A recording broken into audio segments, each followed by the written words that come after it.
Hare Krishna. Welcome to another evening in the lives of the Vaishnavacharyas. My name is Chaturatma Das. Very happy to have you with us. We've been observing in the chat room that we've got a full house tonight. We're very happy to have a full house. I see Surfer Bob is back. We've missed you for a couple of weeks. Nice to have you with us. And Manjesh is here. Foot Dust is back again, of course. Our dependable Kartik Devi Dasi is there. Radha Prem, nice to have you there. Radha Prem, if you wouldn't mind just jotting down where you're listening from, we'd appreciate knowing that. And to all the rest of you that are listening in, tonight is going to be a wonderful treat. From Montreal, thank you, Radha Prem. So, we're going to discuss tonight the very first Gaura Purnima festival, inaugurated in Katori by Narottam Das Thakur Srinivasacharya, attended by Shyamananda Pandit and under the direction of Mother Janava Mata primarily. If we take a look at, I've mentioned this a few times, universal time, we are practically associates of Mahaprabhu. I mean, it's only 500 years ago that he was here. Now, in many cases, we have a vast amount of knowledge of the pastimes of the devotees of the Lord during Mahaprabhu's time and some in the second. This is one of those cases. We have three different sources for the story of the whole festival at Narottam's home village of Katori. There's the Narottam Vilas written by Narahari Chakravarti Thakur. There's the Prem Vilas written by Nityananda Das. And there's the Bhakti Ratnakar, also written by Narahari Chakravarti Thakur. Of the three, Bhakti Ratnakar has the most detail and the fullest information. Although, because the other three are a little different focus, there are some bits and pieces there. So what I'm going to attempt to do tonight in this short amount of time that we have, because anytime you begin to discuss the pastimes of the Supreme Personality of Godhead and His associates, the time is always too short. Doesn't matter where you're speaking. So we're going to try and cross-reference these threes as able to. And I'm going to try to refrain from giving too much commentary, which I'm prone to do. That is my nature. That's why we have this circumstance set up like this broadcast. But to rely as much as we can just on the words given by Narahari Chakravarti Thakur. Mauricio, you're there! There are certain people that one of these days I'm going to have to meet. Okay, now we can start. All right, so we begin the concept of this festival.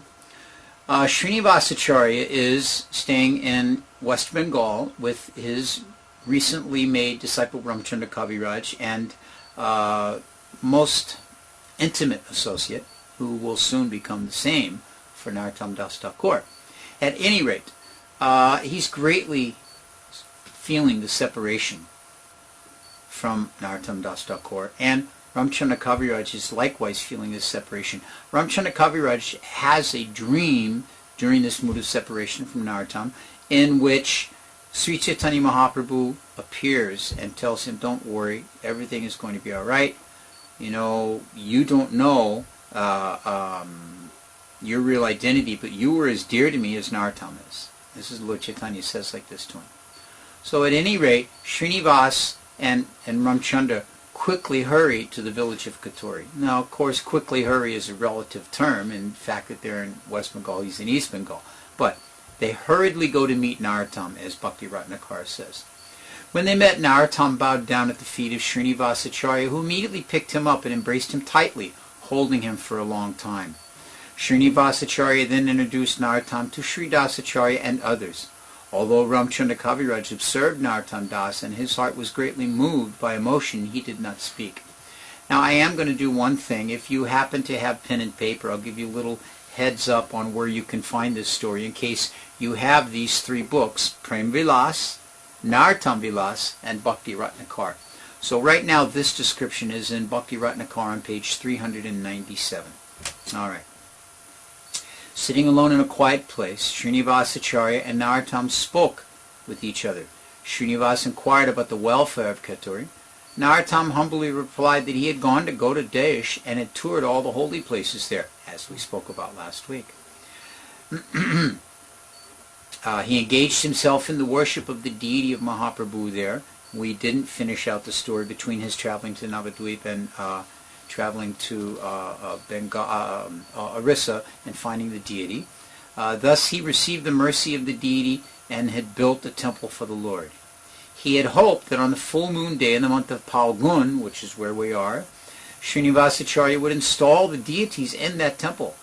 Srinivasacharya's arrival in Taliya Budari was much later than Narottam expected, and he feared that it was too late to arrange for the festival. So he had an idea for a festival.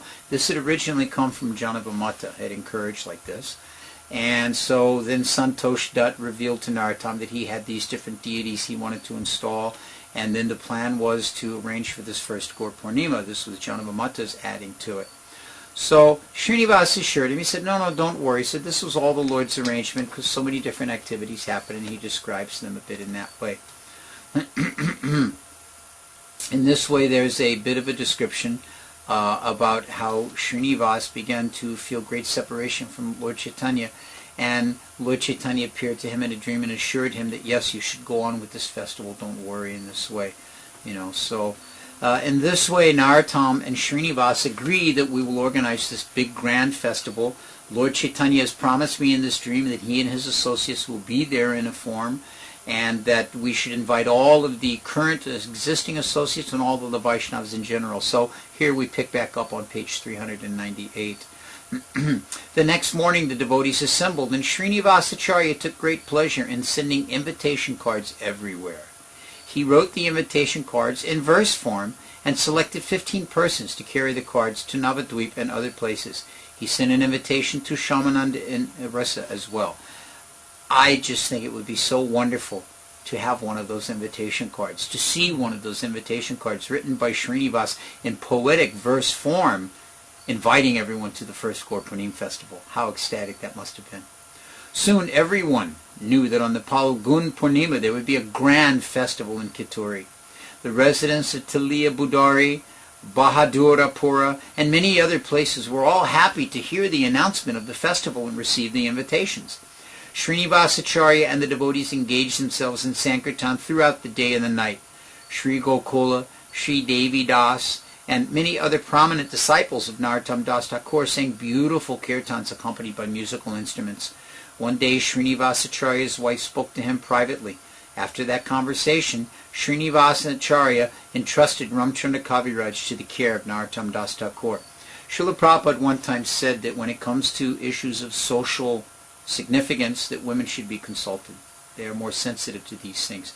So here we see that apparently, without much indication given here, it's noted in other places, that Srinivasacharya's wife understood the importance of Ramchandra Kaviraj staying with Narottam Das Thakur. And this is the point at the beginning of a Kituri festival in which Ramchandra Kaviraj is turned over to Narottam Das Thakur. Narottam Das was very pleased with this, and on the order of Srinivasacharya, he kept Ramchandra Kaviraj in Kituri. So in this way, the festival is not yet begun, but arrangements are being made. And so Srinivasacharya goes back to his village to get everything organized and bring people there. And then, thank you for taking care of that, Abhay. And then the festival arrangements start going on in the direction of Santosh. So in this way, Narottam Vilas gives this similar explanation on page 80, and the Prem Vilas gives this similar explanation on page 143. So now we'll go to the arrival of the festival. So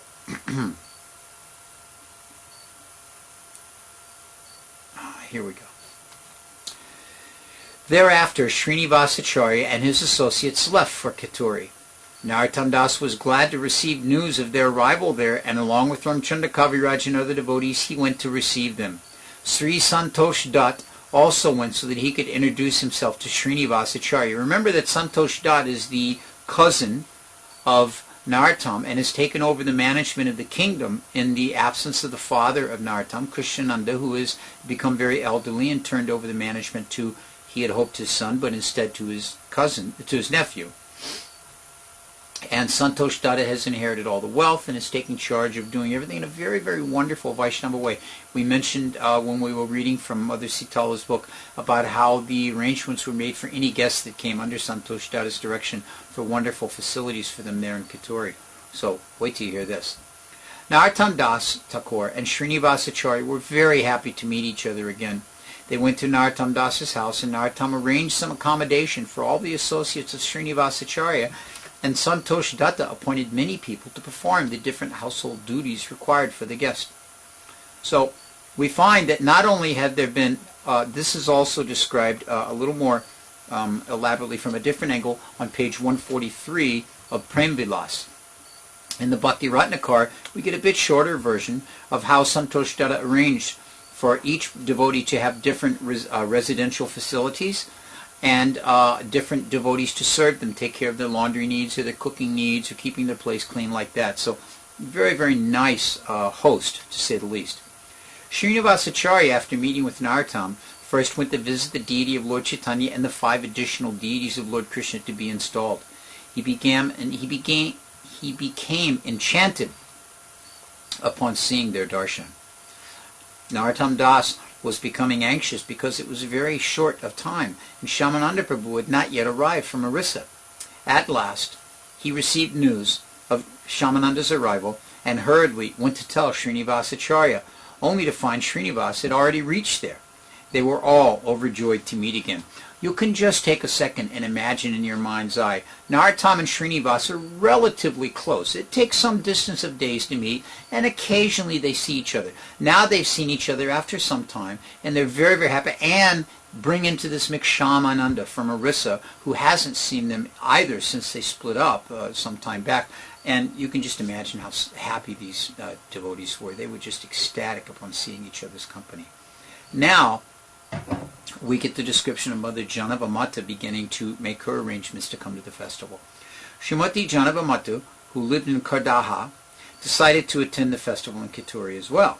At that time, she received the divine message from Sri Chaitanya Mahaprabhu in which he ordered her to go to Kittori as soon as possible because Srinivasacharya, Narottam Das, and others were waiting for her.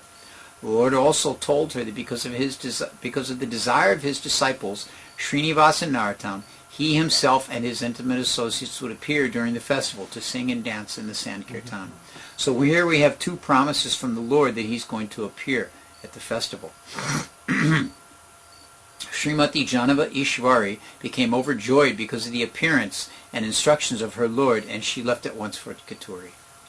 The people in Kadadaha heard that Janava Mata's journey was about to take place and came to see her. She entrusted responsibilities to qualified persons and gave some important information to Sri Vasudha Devi. She had to pacify Ganga and Veerbhadra Prabhu when she left along with her disciples, who were all great devotees of the Lord. Then there's a list given of the disciples. Note is given as to how they traveled. Janava Mata was kept in a palanquin, and people would come to meet her as they passed through different villages. It mentions her stopping in Ambika, the home of Gauridas Pandit and Hridoy Chaitanya. It mentions her approaching Navadweep. It mentions that she went to Shantipur, and there she met the sons of Advaita Acharya. And in this way, different other devotees were arriving in Kittori as she was making her way.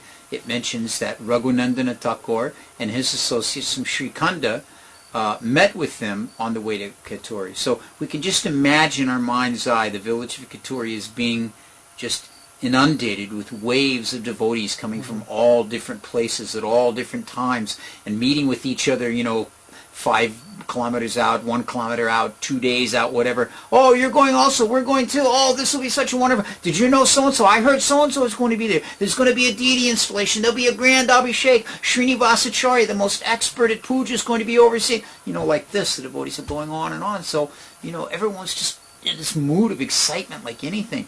So, now we get the description of the Vaishnavas arriving in the village of Kittori. Upon the arrival of all the Vaishnavas in Kittori, the village became the center point of divine happiness. Srinivasacharya and Narottam Das led the party that came to receive all the honored guests, and all the people of the village fell at the feet of these various great devotees. Upon seeing this nice reception, one man commented that formerly the village had been mostly non-believers, but by the association of Narottam they had become all godly persons. You may remember this from previous times, that the village of Katori was not always a seat of Vaishnava activity. It was only with Narottam's return after his residence in Vrindavan and training by Jiva Goswami that he transformed his home village. Srinivasacharya and Narottam Das arranged accommodations for each guest. The Vaishnavas were astonished to see so many nice facilities and residences, such a vast stock of foodstuffs, and so many attendants to take care of the responsibilities of the festival. The people of Katori forgot their personal miseries upon attaining the association of the great devotees, and they all looked forward to beginning the grand festival. They considered themselves very fortunate because the village had been blessed by the dust of the lotus feet of exalted devotees. The people were impressed by the way the houses had been decorated and by the magnificent altar of the deity of Sri Chaitanya Mahaprabhu, although the Lord had not yet been placed upon it. So here we have, as I've mentioned, this amazing accommodation for this festival. Everyone is being received so nicely with nice facility. A beautiful temple has been built and an altar that is so appropriate for Mahaprabhu, and now we begin to see that everything is going to take place.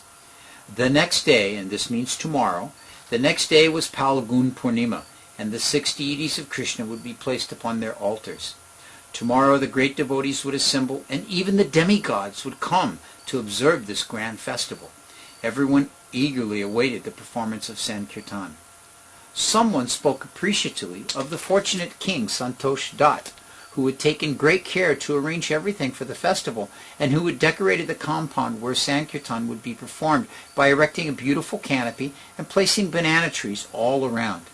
Another person commented that never in his life had he seen so many people making flower garlands and sandalwood paste. Now, I've had the experience of attending some functions in these little villages like this. Every single person is given a garland of marigolds, or whatever the flower is, and mostly marigolds, and sandalwood paste is anointed on their foreheads. I've even seen situations where at the beginning of a big kirtan, they'll go around and worship the mridanga and the kartals with sandalwood paste and garlands too, so it's really quite amazing. So just like right now, in so many temples in our ISKCON society worldwide, well, at least here in the Western Hemisphere, where we haven't started Gaura Purnima yet, they're already, they're already kicking it up down on the other side of the world. But at any rate, we see, just like here in Alachua, the temple room was filled with devotees making vases and making garlands and stringing arrangements and decorations like that. So this is what's going on. This is what happens on Gaura Purnima. Someone else said they had never seen so many types of musical instruments, or so many singers and dancers assembled in one place. Another man wished that night would quickly pass so that the next day would come and they could witness the activities of all the great devotees and spend the entire day with these devotees, feeling no need to return to their homes. Then he would chastise them for returning home simply to eat. Enthusiasm for the festival was heightened by the sounds of the musical instruments, indicating that morning was not far off. Early in the morning, everyone went to the temple to see the beautiful deities. This means early in the morning we all go to Mangalarti. The visiting devotees assembled in the courtyard of Sri Gauranga's temple wearing new clothes and decorated with tilak. They took their respective seats, and Srimati Janavadevi took her seat in a separate place. Srinivasacharya, and this is a separate place because she is the most honored guest, giving great respect to her. Srinivasacharya and Narottam Das were very pleased with the nicely decorated area. Sri Chaitanya Mahaprabhu's associates gave permission for Srinivasacharya to start the ceremonial bathing of the deities. Srinivasacharya bowed before the great devotees before beginning the rituals, and thereafter he carefully installed each of the 6 deities on their respective altars. Now, each of the different devotees have their expertise, and I mentioned this before, but just to highlight it again, the particular expertise of Srinivasacharya was pujas and samskaras and installations and things of this nature. This was what he really knew. Narottam was a bhajaneer. He really knew all the bhajan and the musical side and like that. So everybody had their strength. According to the will of the Lord, Srinivasacharya announced the names of the deities. So if you've got pen and paper, this is the point to take note. The names of the 6 deities were as follows: Sri Gauranga, Sri Balabhikanta, Sri Braj Mohan, Sri Krishna, Sri Radhakanta, and Sri Radha Raman. Now I can tell you the Sri Gauranga deity is worshipped somewhere just outside of the area of Mayapur, about an hour and a half, I believe it is, outside of the village. Sri Braj Mohan is, of course, worshipped in the village of Vrindavan, and Sri Radhakanta are worshipped in Jagannath Puri. One of the deities, and I believe it is Radha Raman, is worshipped in Dwarka, and one of the deities, Sri Krishna, has been lost to eternity. Was worshipped by in what is now Muslim areas in Bangladesh, and the deity has been lost to time.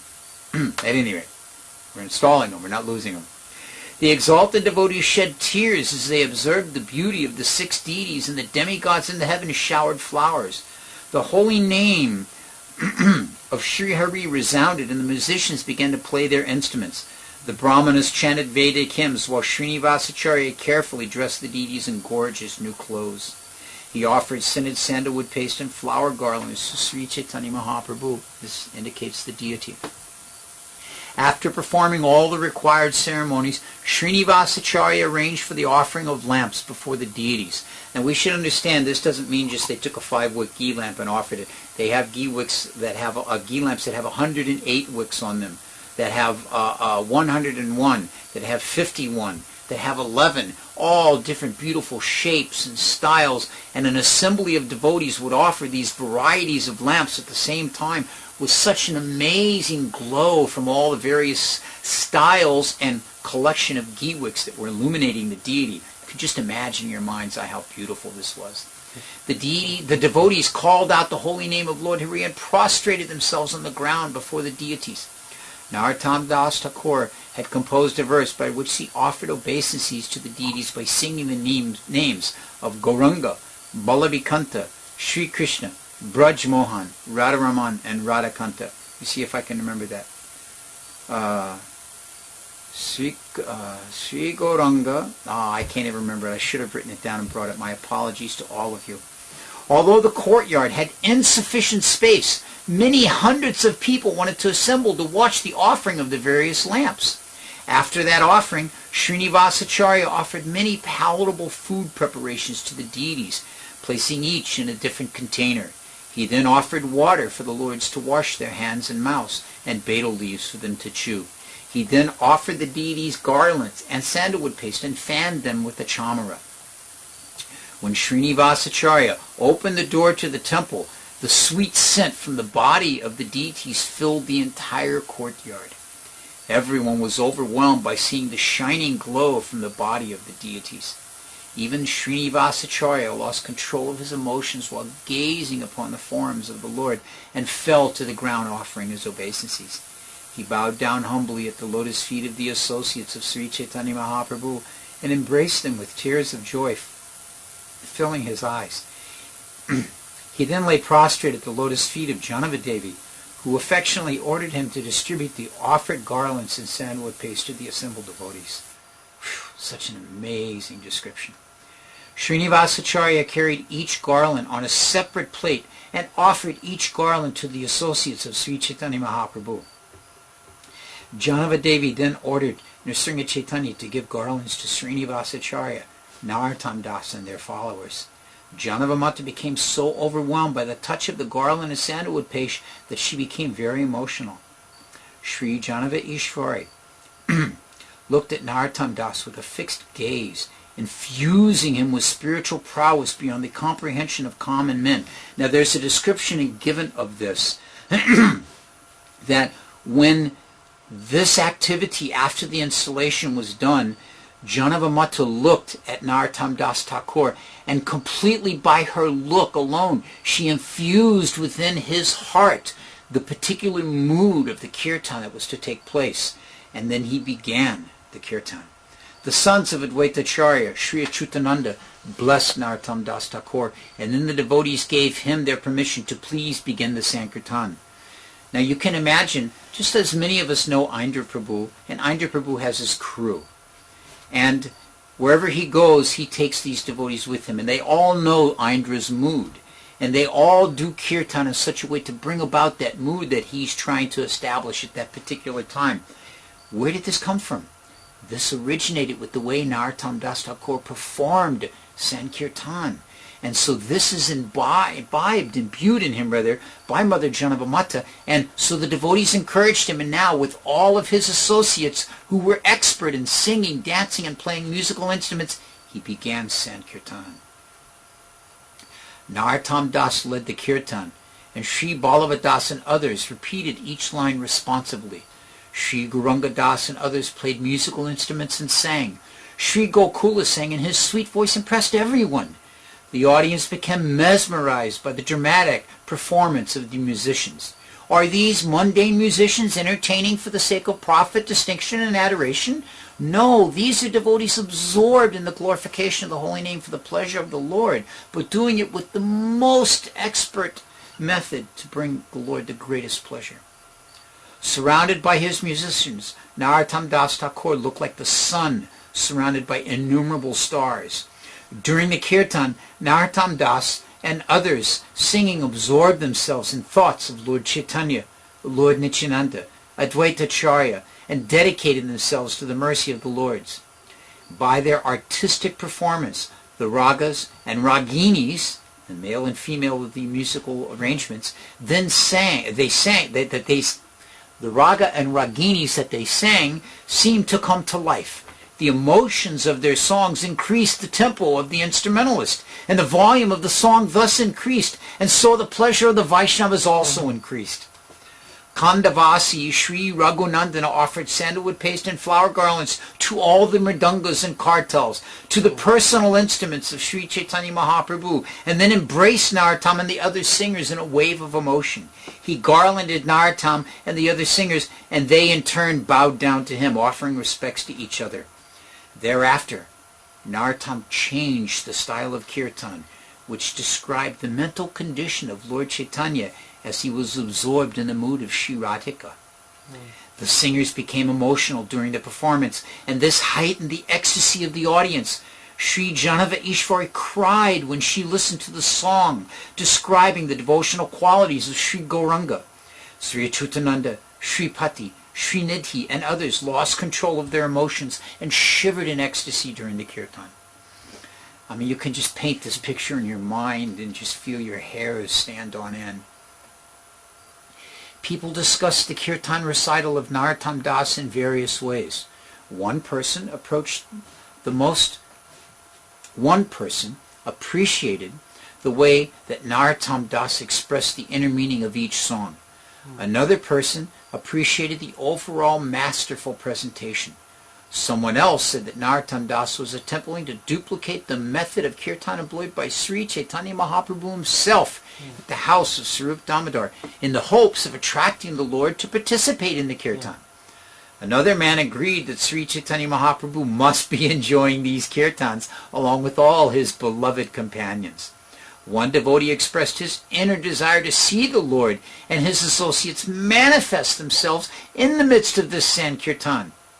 Regardless of the various opinions, everyone appreciated the quality of the melodious kirtan, saying that the Gandharvas and the Kinnaras must be ashamed of their own singing. Whew, wow.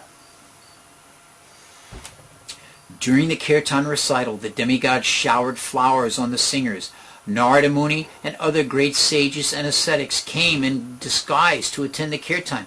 Even animals, birds, snakes, and other creatures were mesmerized by the songs of Narottam Das Thakur. Now, just as a side note, these songs can be found in his book Prem Bhakti Chandrika. Prem Bhakti Chandrika contains all these songs that he was singing at this time. As the ocean of Sankirtan, little by little, overflowed its banks, the people in the Sankirtan pavilion forgot their individual existence and became bathed in their own tears. While listening to the Sankirtan, Lord Gaura Sundar decided to reveal himself very clearly in that place. Within the Sankirtan pavilion, Lord Chaitanya, Lord Nityananda, Sri Advaita Acharya and other associates of the Lord suddenly became manifest like lightning within a cloud.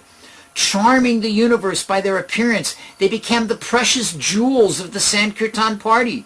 This pastime of Sri Chaitanya Mahaprabhu participating in the Sankirtan performance was beyond the comparison of even Lord Brahma and other demigods. The devotees became enchanted by the beautiful clothing and graceful gestures of these divine personalities.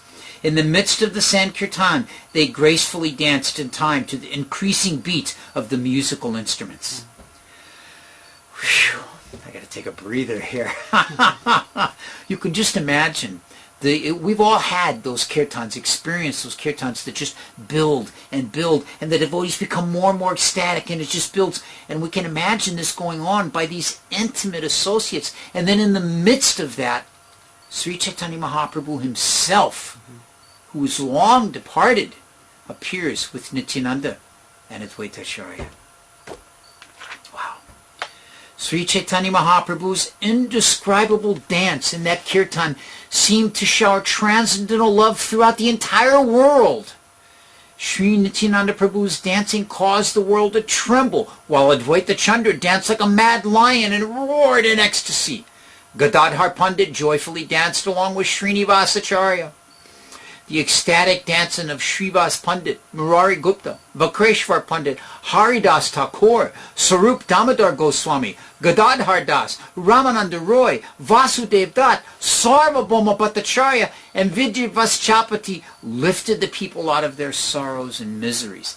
Now remember, we were discussing last week how each of these places of pilgrimage were just in the depths of despair and disappointment and distress because all these personalities had left.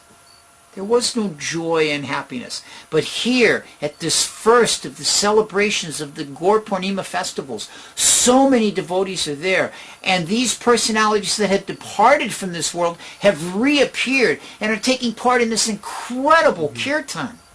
So we just imagine the mood that was present there. Achyutananda danced with tears of joy flowing from his eyes, while the dancing of Mukunda Dutt, Sri Narhari Sakar Thakur, Sri Raghunandana, Gauridas Pandit, Sri Pati Acharya, Sri Nidhi, Govinda, Madhava Ghosh, and Basu Ghosh enchanted the entire world. Hundreds and thousands of people participated in this Sankirtan. Wow. And this list included Mukunda Dutt. Can I read the entire list? It lists 30 or 40 devotees in this Bhakti Ratnakar. It's so amazing. Even the demigods and the Gandharvas danced in that great Sankirtan performance. Lord Gaurachandra loves his devotees. We should take heart in that statement. Lord Gaurachandra loves his devotees. And he fulfilled the desires of Srinivas Acharya and Narottam Das Thakur by appearing before them during the performance of Sankirtan. When the Lord embraced Srinivas Acharya and Narottam, he softly told them something confidential that others did not hear.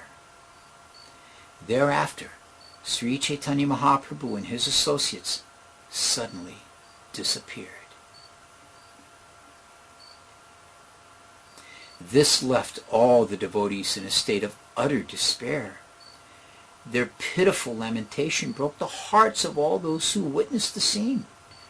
The sudden appearance and disappearance of Sri Chaitanya Mahaprabhu within the Sankirtan created a sense of despair in the entire audience. Remember, even the common people, if such people can be considered common, could see Mahaprabhu. Upon the disappearance of the Lord, people became struck by the reality of their miserable lives, and in great disappointment they lamented piteously.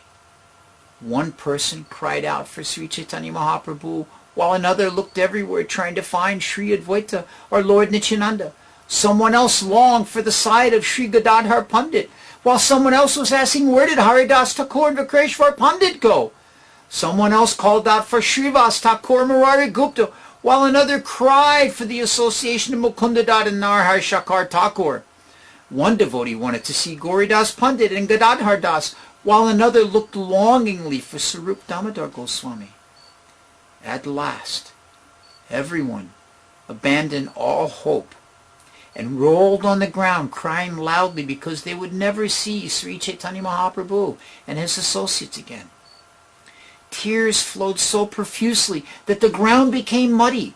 Even the atheists who had come to the Sankirtan only for fun, to make jokes, began to cry in this separation.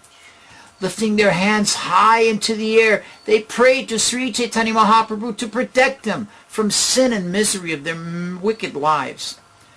When Sripati, Srinivasacharya, and others regained their external senses, they could not believe what had actually happened, and they had enjoyed the association of the Lord. The people in the audience were also amazed by the vision they had seen. Srinivasacharya and Narottam Das explained to them that they had been witness to another of the wonderful pastimes of Sri Chaitanya Mahaprabhu, and that the Lord's pastimes are always beyond comparison of ordinary materialistic persons. Whew. Shri Gauranga Mahaprabhu ki jai. Srimati Janav Ishwar confirmed their statements by saying that Sri Chaitanya Mahaprabhu had fulfilled the desires of every of his beloved devotees, especially Narottam Das, by appearing during his performance of Sankirtan. Are we good? Okay. By his appearance, Sri Chaitanya Mahaprabhu had delivered many atheists from a life of sin and future damnation, and had lifted mankind out of its ocean of sorrow. Pay attention to this next part, because in some of our temples where we currently observe this, people question its authenticity. Listen carefully. Janavadevi then ordered Srinivasacharya to inaugurate the program of throwing colors, known as Holi.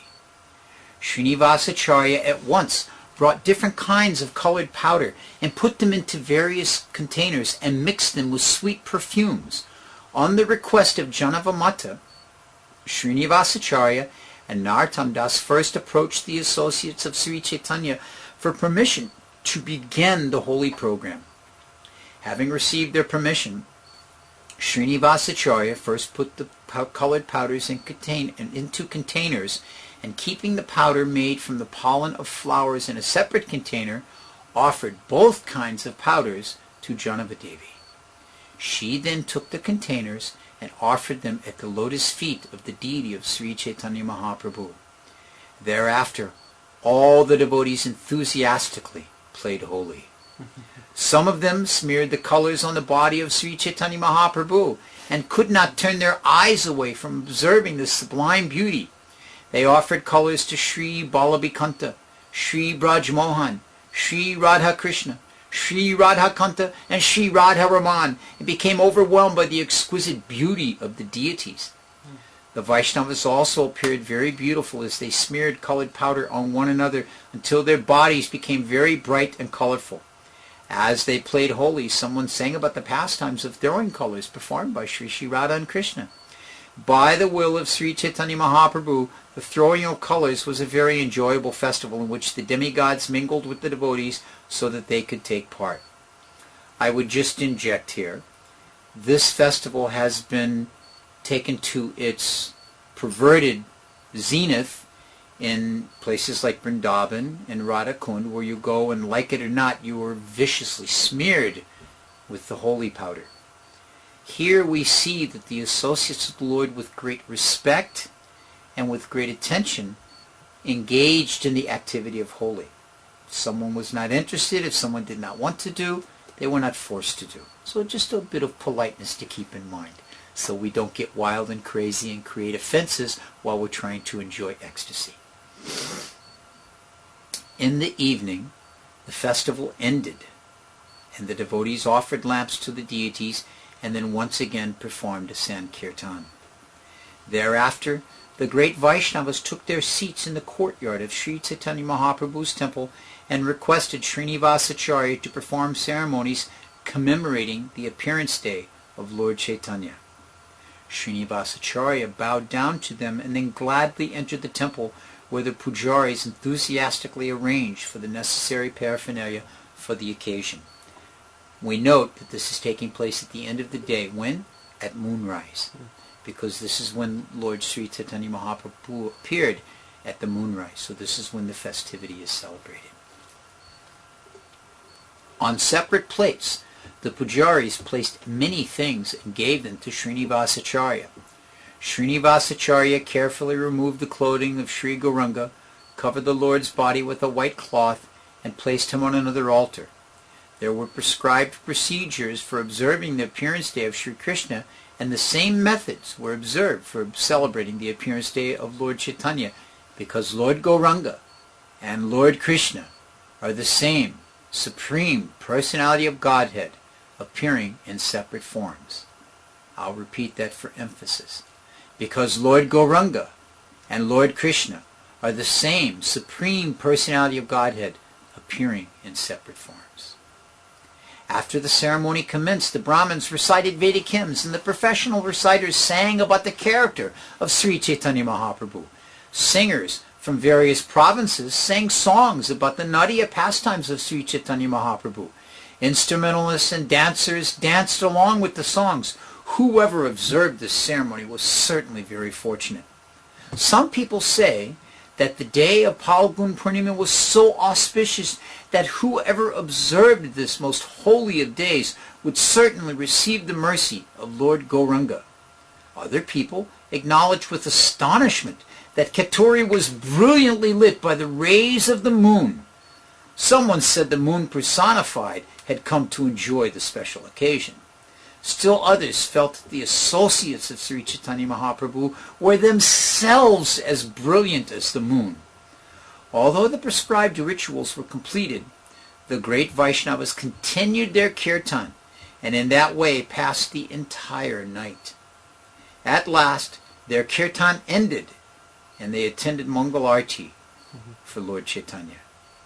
Later on, in their residences, the devotees performed their morning routines such as bathing and reciting prayers.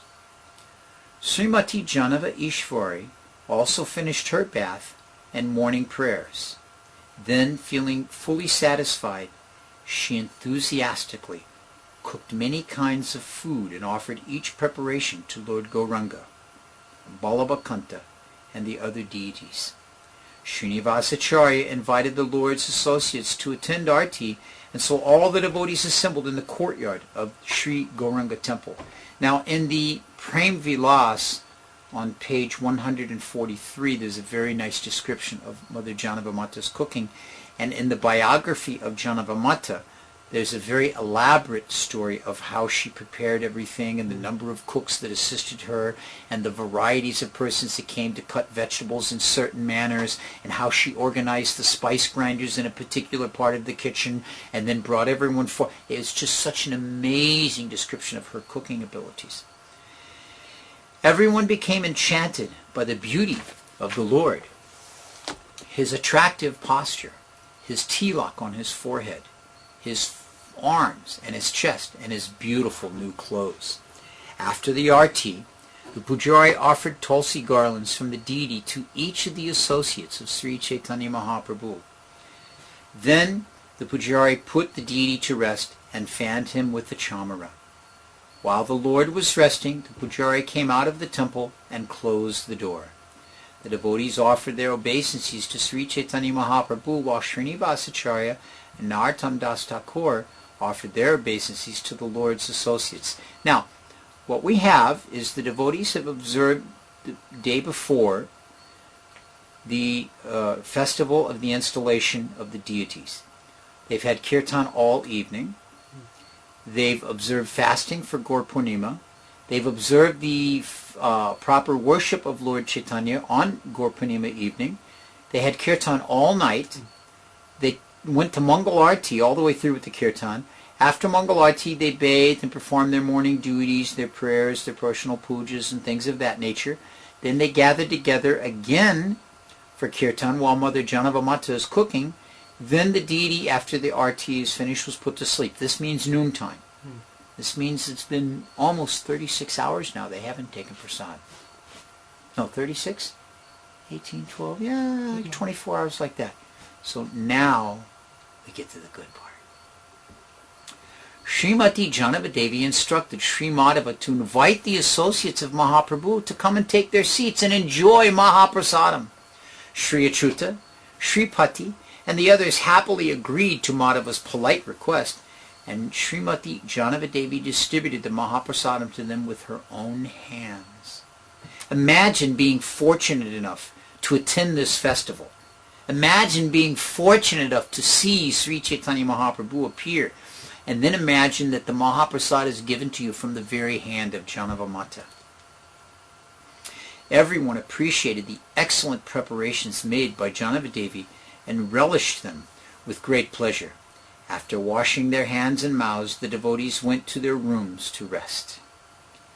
Janavamata then affectionately distributed prasadam to Srinivas and others, and when they finished eating, she also partook of some of the Mahaprasadam. In addition, she fed the many people of Keturi. The visiting devotees had decided to return home the following morning. That evening, Srinivasacharya requested the devotees to cook at their residences, and that it was the desire of Santosh Datta to serve them. Happily, everyone cooked various preparations, offered them to Lord Krishna, and then partook of the prasad. Santosh Datta was a fortunate soul because everyone accepted his food and appreciated it in many ways. I can barely go on to the next few paragraphs because this describes all of the devotees departing from Keturi and returning to their places. So I won't go on. I will say this. This description given in Bhakti Ratnakar is the mood that we as followers of Sri Chaitanya Mahaprabhu should prepare ourselves with tomorrow. We should all rise and go to the Mangal Arti. We should spend our day remembering Lord Chaitanya. Now, if we're fortunate enough to sit in the temple and perform Sankirtan all day, or if we're fortunate enough to be in the temple preparing for the Abhishek, or if we are fortunate enough to stay in the kitchen and prepare the foodstuffs for the Lord's pleasure, very nice. But there are many of us that are required to perform our activities and our work. Maybe some have been able to arrange to get off this day, maybe some have not. We can understand from the mood that's present in this description of Narahari Chakravarti Thakur that the exact mood of the devotees there can be found in our hearts if we make that effort.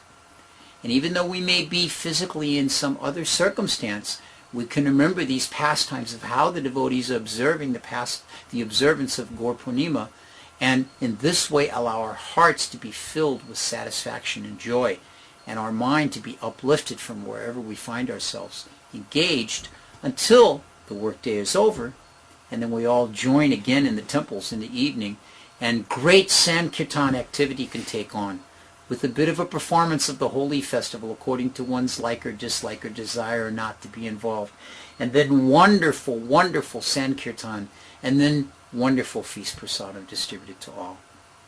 So this is the mood that we want to embrace as each and every one of us, followers of Sri Chaitanya Mahaprabhu, disciples of Srila Prabhupada and his followers, prepare ourselves to enter into this Gaur Punim festivity as we enter into tomorrow, this day that is so important and so holy to all of us who are the Lord's followers. So with that, we finish this description of the first Gaur Punim festival held in Keturi, overseen by Shyamananda, Srinivas, and Narottam under the direction of Sri Janavamata. Hare Krishna. If any of you in our chat room have any questions you would like to ask, or if any of you have anything that you have an inquiry about regarding Gaur Purnima from the reading or not, we'll be happy to take those questions. We have a few minutes left before our session is finished tonight. As I mentioned, the three books that we have referred to this evening, primarily we have read from Bhakti Ratnakar. Bhakti Ratnakar is available from Krishna.com, and you can get the opportunity to read these pastimes yourself and absorb yourself. Actually, my wife has been reading this over the last few days. She wanted a special mood for Gaura Purnima, and she was telling me she had just never understood how wonderful this book is until she read it. And so you can all experience that same opportunity.